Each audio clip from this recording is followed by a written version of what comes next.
આધ્યાત્મિક દુનિયાની અંદર કર્તા ભાવ જેને કહેવાય, કર્તા ભાવને ધીમે ધીમે ગ્રેડ્યુઅલી ઓછો કરવાની વાત કરવામાં આવી છે.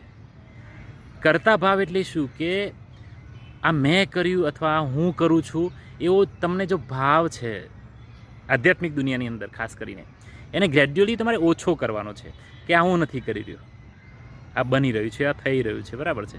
અને તમે જે જગ્યાએ છો એ એક વિટનેસની પોઝિશનમાં છો કે તમે સાક્ષી તરીકે બધું આ જોઈ રહ્યા છો અને બધું થઈ રહ્યું છે.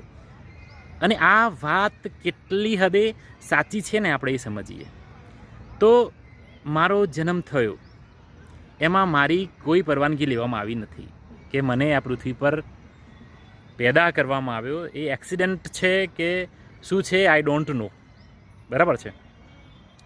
કારણ કે મારી કોઈ સિગ્નેચર કે મારું કોઈ એકનોલેજમેન્ટ કે મારી કોઈ કન્સેન્ટ આમાં છે નહીં કે ભાઈ તમારે અહીંયા આવવું છે પૃથ્વી પર, આવું કશું પૂછવામાં આવ્યું નથી.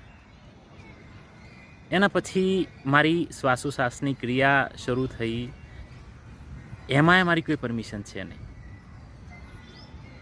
90.9 ઇઝ ઇક્વલ ટુ 100% આ મારી સાથે શું થઈ રહ્યું છે એમાં પણ મારી કોઈ કન્સેન્ટ નથી, મને કોઈ પૂછવામાં નથી આવતું કે તમારી સાથે હવે આવું થશે.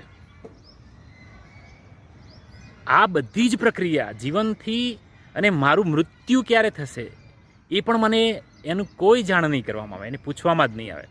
એટલે મારો જન્મ ક્યારે થવાનો છે, ક્યારે થયો એનું પણ મને કોઈ નોલેજ નથી અને મને કોઈ પૂછવામાં નથી આવ્યું. અને મને ક્યારે અહીંથી ઉપાડી લેશે એ પણ મને પૂછવામાં આવશે નહીં.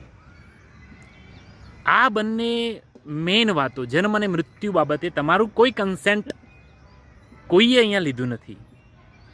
આ એક ઓટો રીતે ચાલતી પ્રક્રિયા છે.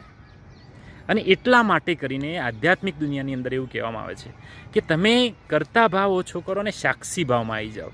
સાક્ષી ભાવમાં આવવું એટલે આ બધું જ થાય છે અને તમારે સાક્ષી તરીકે જોવું. સમજાય છે? એટલે તમે આ બંને વચ્ચેનું એક ડિસ્ટન્સ ઊભું થાય પછી ઘણા બધા દુઃખોનો અંત ત્યાં છે, 100% છે. પરંતુ આને થોડું ડીપમાં સમજવાની જરૂર છે. યસ.